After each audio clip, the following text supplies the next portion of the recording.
What criteria must schools meet to attain the green flag?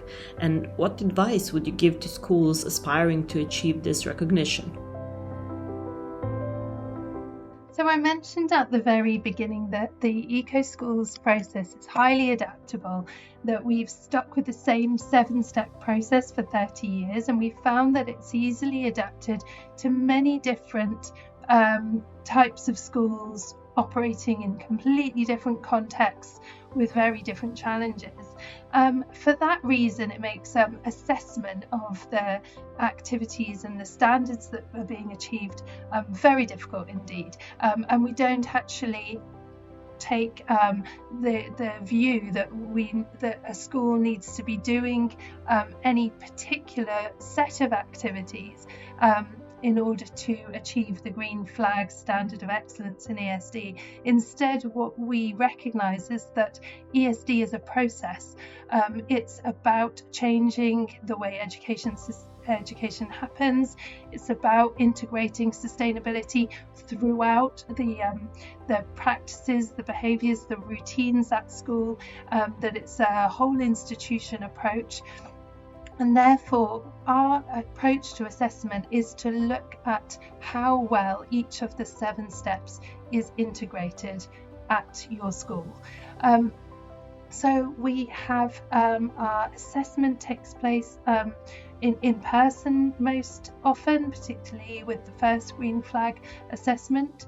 And the assessor is looking to see at each of the 7 steps. So in establishing the Eco Schools Committee, in doing the environmental review, in integrating the results of the review throughout the curriculum at the school, in informing and involving as many different wider groups and stakeholders as possible, in monitoring and evaluation, in recording and celebrating success, and in the Eco Code, which is the real point at which the ESD becomes part of the governance of the school.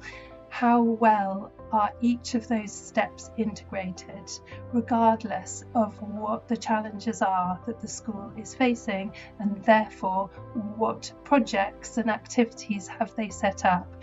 We know that a green flag school will be addressing the immediate climate change challenges that they're focusing on. They'll be working to green their school environment, to make it more child-centred, more environmentally friendly, that they'll be managing energy, waste, water at their school, and this is because they understand that these are critical to the health of the environment and the well-being of everybody who attends the school, as well as to the general environmental management of the building.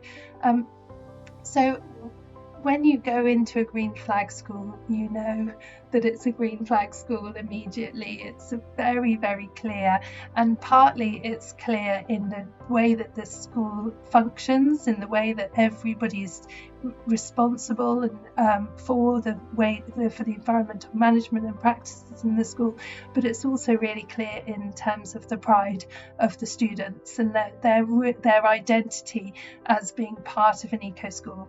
All of these things are the less tangible impacts of eco schools, but there's something that's actually very, very clear when you go into to do the assessment. But the assessment criteria are based on the 7 steps, and that will be the same in every country. That's what we look for: proper integration of the 7 steps, which means a really well integrated whole institution approach to education for sustainable development.